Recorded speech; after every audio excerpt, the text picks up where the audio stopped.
क्या होते हैं एस्ट्रॉइड, कैसे टकराते हैं ये धरती से, और क्या था 15 सितंबर को एस्ट्रॉइड का धरती से टकराने का सच, सब जानेंगे इस वीडियो में। मेरा नाम हिमानी है और आप देख रहे हैं नॉलेज सर्च विद हिमानी। धरती पर आ रहा है 15,000 मील की रफ्तार से 720 फुट का एस्ट्रॉइड। दोस्तों, ये मैं नहीं कह रही, ऐसी हेडलाइंस आपने लास्ट वीक ज़रूर देखी होंगी। वैसे इस एस्ट्रॉइड को 15 सितंबर को धरती से टकराना था, लेकिन ऐसा हुआ नहीं। तो दोस्तों, पहले ये समझते हैं कि एस्ट्रॉइड होते क्या हैं। दोस्तों, एस्ट्रॉइड को हिंदी में क्षुद्र ग्रह कहते हैं। ये खगोलीय पिंड होते हैं जो ब्रह्मांड में घूमते रहते हैं। ये चट्टानी धात्विक वस्तुएं होती हैं। दोस्तों, इनका आकार कंकड़ के आकार से लेकर 600 मील व्यास तक भी हो सकता है। एस्ट्रॉइड को किसी ग्रह या तारे का टूटा हुआ टुकड़ा भी माना जाता है। दोस्तों, आपको जानकर हैरानी होगी कि हमारे सौर मंडल में करीब 20 लाख एस्ट्रॉइड घूम रहे हैं। नासा के पास पृथ्वी के आसपास 140 मीटर या उससे करीब 90% एस्ट्रॉइड को ट्रैक करने की क्षमता है।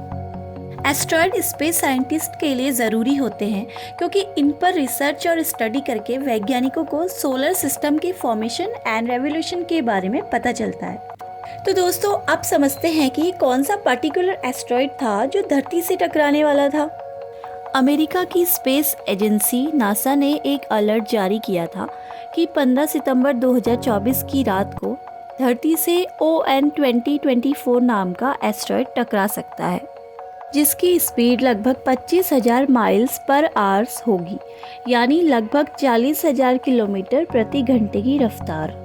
और इसका आकार करीब 720 फुट तक होगा, जो 2 क्रिकेट मैच के मैदान बराबर होगा।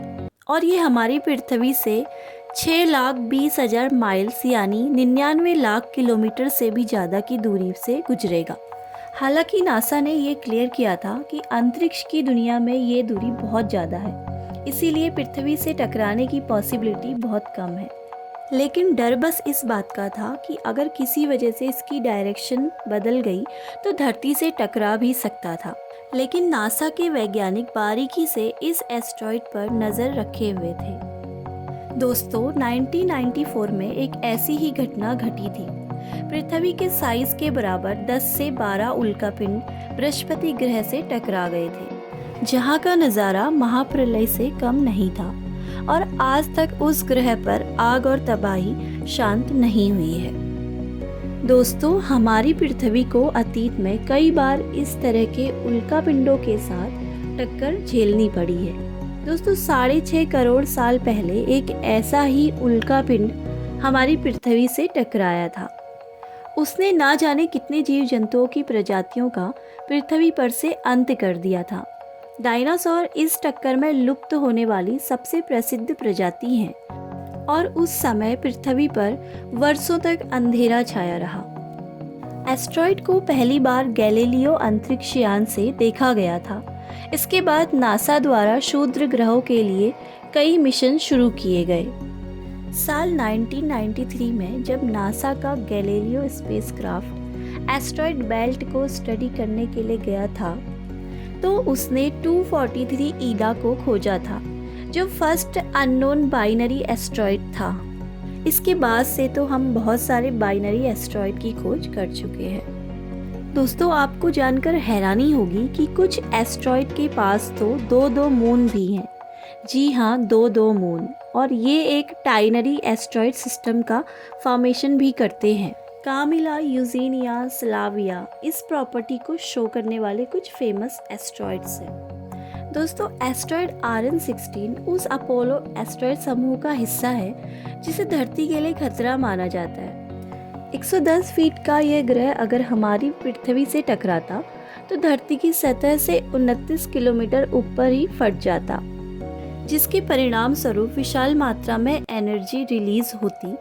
ये एक भीषण शॉक वेव पैदा करता, जिसका धरती पर मौजूद जीवन पर असर पड़ता। एस्ट्रॉइड RN-2024 भले ही धरती को बिना नुकसान पहुंचाए गुजर गया है, लेकिन एक दूसरा एस्ट्रॉइड धरती की तरफ बढ़ रहा है।